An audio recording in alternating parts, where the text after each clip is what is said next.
दोस्तों इस वक्त मैं मौजूद हूँ इंडियन यूथ कांग्रेस ऑफिस में, जहाँ पर तमाम यूथ है जिनकी मांग सिर्फ इतनी सी है कि जो पहलगाम में जो घटना हुई, जहाँ पर 26 लोगों को अपनी जान गंवानी पड़ी, उन सबको न्याय मिलना चाहिए। क्योंकि जिस तरीके से हम तमाम तस्वीरें पहले भी देखी है, हमने पुलवामा की भी देखी, और पहली बार ऐसा नहीं है, ऐसे बहुत सारी घटनाएं कश्मीर में हो चुकी है। उसको लेकर अब जनता में ये राय है कि जब 2014 के बाद ये कहा जाता है कि सत्ता में सब सुरक्षित है, सारी जो सीमाएँ हैं वो सुरक्षित है, और हिंदू खास करके हिंदुत्व की जो बात सरकार करती है वो लोग सुरक्षित है, उसके बावजूद भी हमने क्या कुछ देखा, वो सारी घटनाएं हमारे सामने हैं। तो यहाँ पर तमाम यूथ है, मैं दिखाना चाहूँगी, इस लोग श्रद्धांजलि उन्हें दे रहे हैं, उनके लिए न्याय की मांग यहाँ पर कर रहे हैं। उसको लेकर तमाम लोगों से यहाँ पर बातचीत भी करेंगे कि क्या कुछ कह रहा है भारत का यूथ।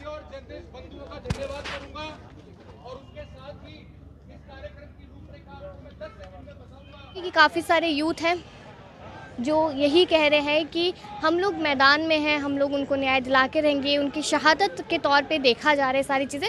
दूसरी तरफ मैं दिखाना चाहूँगी यहाँ पर तमाम पुलिस फोर्स मौजूद है, और जब ये लोग बाहर आएंगे और आके यहाँ पर जब अपनी बात रखें तो शायद हो सकता है कि पुलिस वालों को रोकने की कोशिश करें। एक बोर्ड है जो मैं दिखाना चाहती हूँ, ये वो बोर्ड है जिस पर लिखा है कि पहलगाम हमले के शहीदों को विनम्र श्रद्धांजलि और ना भूले हैं ना भूलेंगे। ये सारी चीज़ें यहाँ पर लिखी हुई है। लोग बाहर आ रहे हैं, अपनी बात रखते हुए नजर आएंगे। एक बार फिर से दिखाना चाहूँगी, काफ़ी सारी पुलिस फोर्स और मौजूद है जो शायद इनको रोकने का काम यहाँ पर करती नजर आएगी। क्योंकि काफ़ी बार होता है जब यूथ कांग्रेस अपनी बात रखने आता है तो लंबी लंबी बैरिकेडिंग लगा के उनको रोक दिया जाता है, वो लोग अपनी बात नहीं रख पाते हैं। और अभी एक बार फिर से वही सब तस्वीरें शायद हमें देखने को मिलेगी, क्योंकि कहा जाता है कि जो अपनी मांग है वो संसद तक पहुंचाएंगे। लेकिन देखना यह है कि जब वो लोग बाहर आते हैं तो क्या कुछ होता है। अब आप देख सकते हैं कि यहाँ पर जो यूथ है वो यूथ अब नाराज और गुस्से में नजर आ रहे हैं। उनकी मांग सिर्फ इतनी है कि अब अमित शाह को इस्तीफा दे देना चाहिए, इस तरीके की मांग यहाँ पर की जा रही है। अब देखिए तमाम लोग यहाँ पर है, कैंडल लेकर यहाँ पर जा रहे हैं, और जो गुस्सा है लोगों में, युवाओं में, वो साफ तौर पर दिखाई दे रहा है, साफ नजर आ रहा है। एक बार मैं उधर दिखाना चाहूँगी कि उधर फोर्स मौजूद है और इधर सारे युवा है। तो यही देखना है हमें कि अब आने वाली जो तस्वीरें हैं वो किस तरीके से होगी। मेरा नाम मैम कुणाल गुप्ता है। कि नाम पूछ के मारा गया है, नाम पूछ के मारा गया है, ये बहुत गलत है, बहुत निंदनीय है, और ये पाकिस्तान द्वारा, टेररिस्ट द्वारा एक बहुत ही शर्मनाक घटना है और बहुत निंदनीय घटना है। और इसकी बहुत ज़्यादा हम यूथ कांग्रेस के साथ ही आलोचना करते हैं।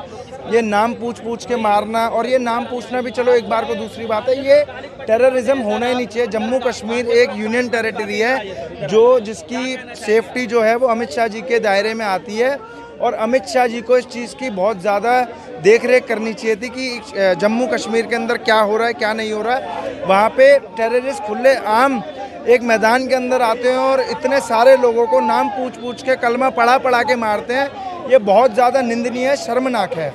भारत के इतिहास के अंदर ये बहुत शर्मनाक चीज़ हुई है। तो आप लोग कैंडल मार्च कर रहे हैं, ऐसा तो नहीं ये मुद्दा 2 दिन चलेगा फिर ठंडे बस्ते में जाता? नहीं, ये मुद्दा किसी भी राजनीति से जुड़ा हुआ मुद्दा नहीं है। इस मुद्दे के ऊपर कोई भी राजनीतिक पार्टी राजनीति नहीं करती है, ना हम लोग कर रहे हैं। हम ये शहीदों के सम्मान के अंदर एक कैंडल मार्च कर रहे हैं और आवाज़ उठाने का काम कर रहे हैं। क्या नाम है सर? मयंक शर्मा नाम है मेरा। हाँ। और जिस तरीके की एक कायराना घटना पाकिस्तान के लोगों ने करी है वो बेहद निंदनीय है। आज भारत के गृह मंत्री खामोश बैठे हुए हैं, जबकि उन्हें ये तुरंत ऑपरेशन करना चाहिए। जिस तरीके से निहत्थे लोगों को मारा गया है वो भारत देश में घूम नहीं सकते। क्या कश्मीर भारत का अंग नहीं है?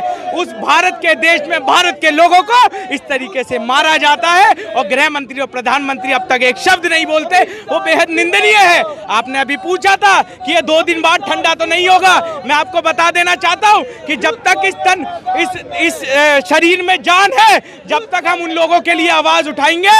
ये यूथ कांग्रेस ना किसी से डरा है ना किसी से डरेगा, हम आगे आवाज उठाएंगे। जी, हमेशा देखा गया है यूथ कांग्रेस अपनी बात रखने के लिए आगे बढ़ता है, पुलिस फोर्स उन्हें रोक लेती है, बैरिकेडिंग आप लोग पार नहीं कर पाते। इस बात की रस्सी लगा रहे कि कैसे अपनी बात आप लोग पहुंचाएं? ये लोकतंत्र का चीरहरण होते हुए हम लोग देख रहे हैं। क्या लोकतंत्र में कैंडल मार्च करना भी गुनाह हो गया है?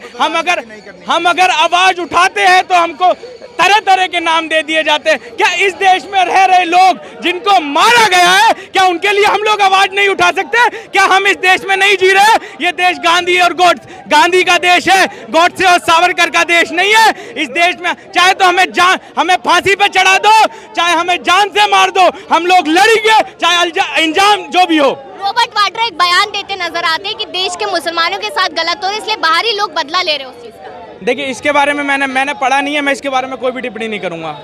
आप लोगों के नेता इस तरीके के बयान दे रहे हैं? नहीं, ऐसी कोई टिप्पणी हमने नहीं सुनी है, नहीं पढ़ी है, तो इसके बारे में हम बयानबाजी बिल्कुल नहीं। आप लोगों को पढ़ना चाहिए। हाँ। हमारे नेता बिल्कुल भी इस तरीके का बयान नहीं दे रहे हैं। ये सिर्फ गोदी मीडिया इन बातों को घुमा फिरा के पेश करती है। आप ये जो बात कर रहे हैं कि हमारे नेता कह रहे हैं, आप एक भी बाइट हमारे नेता की दिखा दीजिए। हमारे जो पूरा यूथ है, आज सरकार हाथ खड़े कर दे और हमारे यूथ कांग्रेस के एक एक कार्यकर्ता से कह दे कि आओ पाकिस्तान के खिलाफ बॉर्डर पे जाकर हम लड़ेंगे। हमारा एक यूथ अपना खून, अपना तन धन मन पूरा पाकिस्तान के अंदर आग न लगा दे तो बात किसकी नजर आ रही है? इंटेलिजेंस के, गृह मंत्रालय के, कौन सा? ये सरकार का इंटेलिजेंस का फेलियर है और फेलियर पूरा है, 100% फेलियर है। आप ये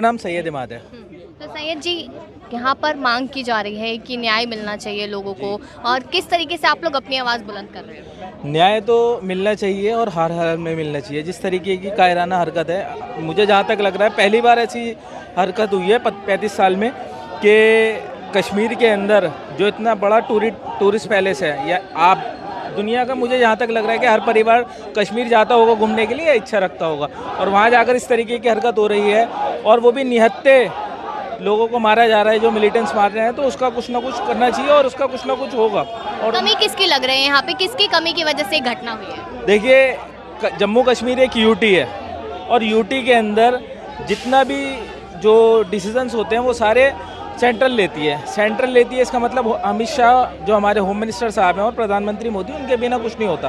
तो कहीं ना कहीं चूक हुई है। जिस तरीके से आपको, अगर पीछे का बख्शी साहब कल बता रहे थे कि 1,32,000 जो नौकरियां खाली पड़ी हैं, आपने उनको भरा नहीं, ठीक है ना। उस तरीके से और वहाँ पे जिस तरीके का बताया गया है कि 2 से 2,500 लोग उस टाइम, अमित शाह जो हमारे होम मिनिस्टर साहब हैं और प्रधानमंत्री मोदी, उनके बिना कुछ नहीं होता। तो कहीं ना कहीं चूक हुई है। जिस तरीके से आपको, अगर पीछे का बख्शी साहब कल बता रहे थे कि 1,32,000 जो नौकरियां खाली पड़ी हैं, आपने उनको भरा नहीं, ठीक है ना। उस तरीके से और वहाँ पे जिस तरीके का बताया गया है कि 2 से 2,500 लोग उस टाइम पहलगांव में मौजूद थे, तो वहाँ पे क्या सिक्योरिटी के बंदोबस्त नहीं होनी चाहिए थे? जम्मू कश्मीर LOC के आसपास जितनी भी है, सारे सेंसिटिव एरिया हैं, उसमें अगर आप ये क्या कहते हैं, अपनी आर्मी नहीं बैठा पा रहे हैं और सारी चीज़ें नहीं कर पा रहे हैं, तो उसमें कमी हमारी है। पर इस टाइम हम कमी को ना देखते हुए हम मांग कर रहे हैं। मोदी जी कह रहे हैं कि बदला लेके रहेंगे, तो यकीन कीजिए उन पे। नहीं, हमारा यकीन मोदी जी पर नहीं है, हमारा यकीन है हमारी आर्मी के ऊपर। एक बार उनको छूट दी जाए, वो उनको घर में घुस के मारेंगे। और इस बार तो कह रहे हैं कि आतंकवादियों का धर्म होता है, उस पर बहुत ज़्यादा राजनीति हो रही है। अगर आतंकवादियों का धर्म होता तो मैंने देखा है उस लिस्ट के अंदर एक मुस्लिम का भी नेम है। वो अगर मरा है तो इसका मतलब आतंकवाद का कोई धर्म नहीं होता। और आतंकवाद का अगर धर्म की आप बात करेंगे तो मेरे हिसाब से इस टाइम वो बात करने वाली नहीं है। इस टाइम हमें बदला लेना है और इस टाइम हमें कुछ करके दिखाना है पाकिस्तान के खिलाफ, ताकि ऐसी कायराना हरकत दोबारा न कर सके।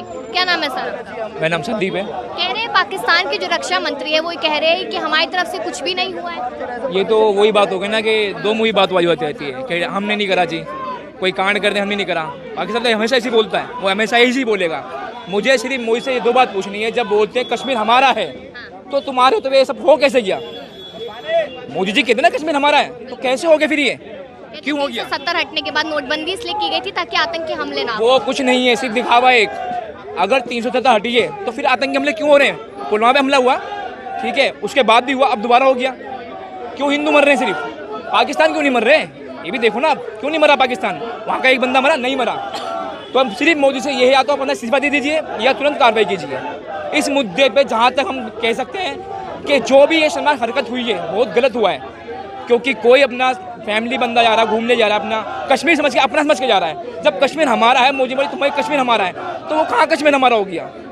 वो तो मर गए ना बेचारे, आतंकी हमले करवा दिए ना। ये किसकी गलती है? सिर्फ मोदी जी कह रहे हैं कि बदला तो लेके रहेंगे। अब क्या बदला ले पाएंगे? जब तक, अब सीधी बात है, ये देखिए, एक मर्डर होता है, ठीक है, अभी सबका कहना है कि अमित शाह वहाँ पहुँच गए थे, ठीक है भाई, मर्डर होगा पुलिस बाद में तो जाती है ना। ऐसे अमित शाह पहुँच के दिखाने के लिए वहाँ थे ऑन द स्पॉट, जब आतंकी हमले नहीं थे ना। तो सिर्फ कुछ नहीं है, दिखावा करते हैं, मोदी सरकार कुछ नहीं करती इसके अलावा। क्या गृह मंत्रालय अपनी जिम्मेदारियां नहीं निभा पाया? देखो जी, नहीं निभा पाया। हमें तो इस्तीफा चाहिए अमित शाह जी का।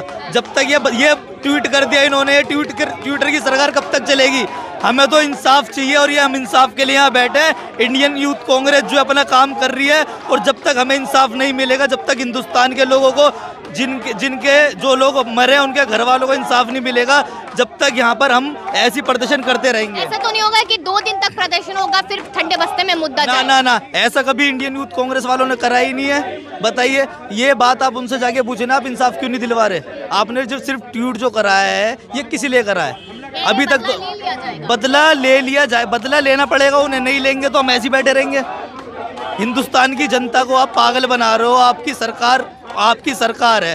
सरकार होने के बाद आप ये सब इतने काम हो रहे हैं, आतंकवादी हिंदुस्तान में घुसकर हमला कर रहे हैं। आपको तो डूब के मर जाना चाहिए, आपको बदला लेना चाहिए। लोगों की सिर्फ इतनी सी मांग है कि अमित शाह इस्तीफा दे, क्योंकि कहीं ना कहीं गृह मंत्रालय और एजेंसियों की जो कमी है वो देखने को मिली है, क्योंकि तमाम लोगों ने अपनी जान गंवाई है। तो अब देखना यही है इस चीज़ में कि क्या सरकार इस पर कौन सा बड़ा कदम उठा दे, क्योंकि मोदी जी ने कह तो दिया है कि बदला लेके रहेंगे, लेकिन वो बदला कब होगा? क्या जब तक राख ठंडी हो जाएगी लोगों की तब होगा? ये तमाम सवाल यहाँ पर बने हुए हैं।